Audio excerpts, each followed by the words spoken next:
Hello, I recently just got a new laptop. So my MacBook Air has been with me since forever. This laptop got me through screen printing. It got me through college. I dropped out, I went back. This laptop has been with me forever, but it is slow. So I decided to finally upgrade thanks to FastFA. I'm glad I finally upgraded my laptop because certain projects I wasn't able to do. So for example, for some school projects, I wasn't able to use Adobe Dimensions since my laptop was so slow. This laptop has been with me since forever, so I will miss it. It got me through some stuff. I did some cool projects with it. I created some stickers, and I just want to show you some of the work I did, especially in school. I've been using a lot of After Effects. Last semester I took a class, and since then I've been hooked. I've been creating some dumb videos, but I find it entertaining.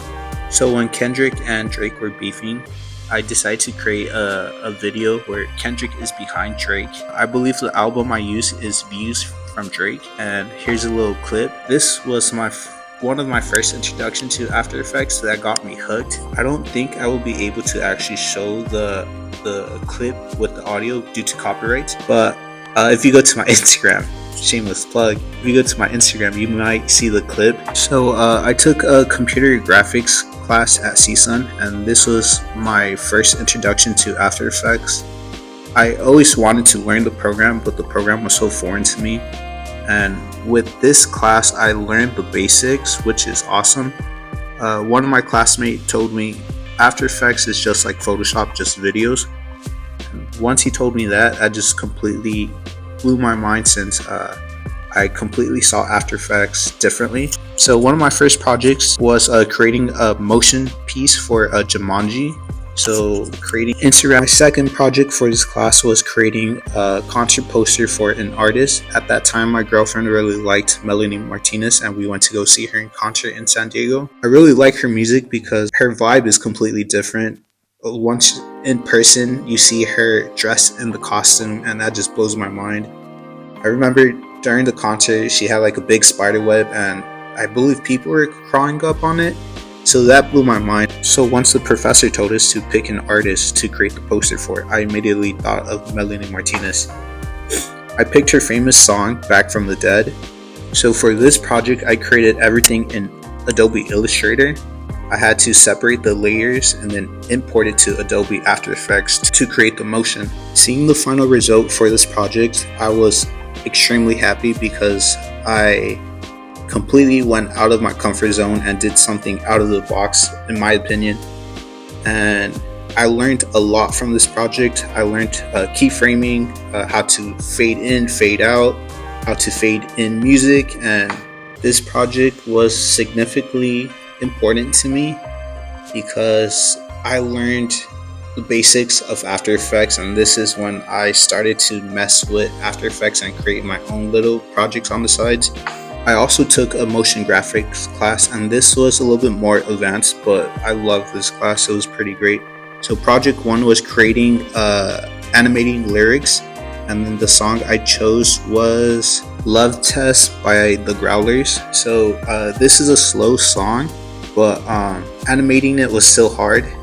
And this project I learned to use motion blur. So if I could show this clip, I might get copyright, but I'll see if I could show the clip without the audio.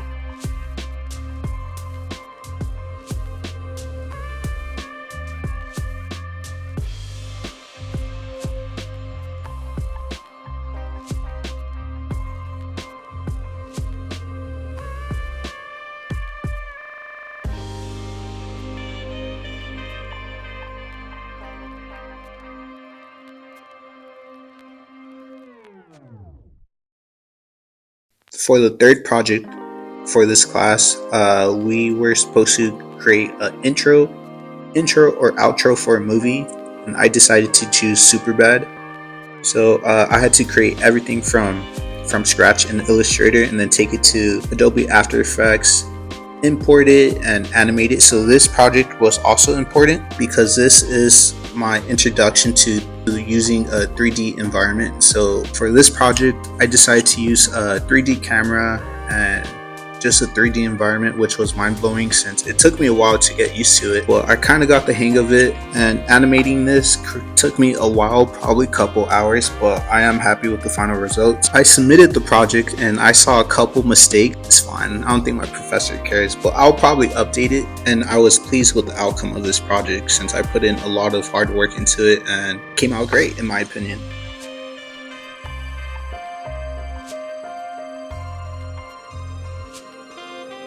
I also took a packaging class this semester, and that was amazing because I originally wanted to learn packaging. There's this brand called Nothing Personal, and I've been rocking with them for a while, and I love their packaging.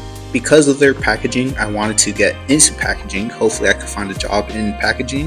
I redesigned Harry's pomade. So the original logo, pretty basic. So I decided to use Harry since I wanted to originally use Suavecito since that's the pomade I use. But Suavecito has a gorgeous logo, so I wasn't able to use that. So Harry's was the final choice. I'm happy with this. So this is my first time creating a style guide for this project. I used 3 logos. I have 1 signature logo and 2 logo variants.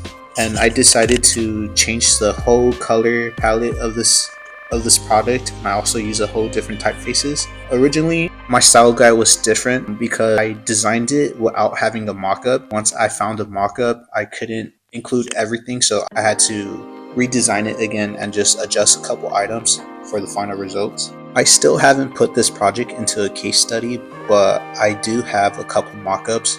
I also created another case study for my graphic design 3 class. So the first project was creating an expo event for any product or anything that we were interested. I love stickers. I love creating stickers, so I decided to create a sticker expo. Professor helped me to come up with the name, so the final name was Stick and Peel, the Ultimate Sticker Expo. I enjoyed this project because it got me out of my comfort zone, and I actually designed a lot of mock-ups. I believe for this case study, the minimum was 15-20 mock-ups. For the expo, I had a lot of mock-ups, so banners, expo badges, and for this logo process, I originally had a different concept, but I decided to go with a sticker, and I have 4 different logo variations as stickers, so you could see stickers slapped around the convention. For the typeface I used for this project, I used Sign Painter since I actually love Sign Painter. It looks gorgeous. I'm happy how this project came out because this is the first case study I actually put in effort. My first case study wasn't the best. For my graphic design 2 class, that was the first we created a case study for a project. My project was a seltzer brand. It was called Howling Seltzer. The original case study was horrible. I half-assed it and just submitted it for a grade because I thought this was just a project, but later on I realized that this project was going to be on my portfolio, so I decided to just update it, and I actually see the improvement from this current case study to the previous one. This one is so much eye-pleasing and the other one was extremely bad. I redesigned the cans, I redesigned the mock-ups, but there's still improvements I could do to this case study, and I will once I get the free time to. So these are some of the projects I worked on at school. If you like what you saw, please like, follow, comment, ask any questions. Hopefully I could get to you. And yeah, thank you for watching the video if you stayed.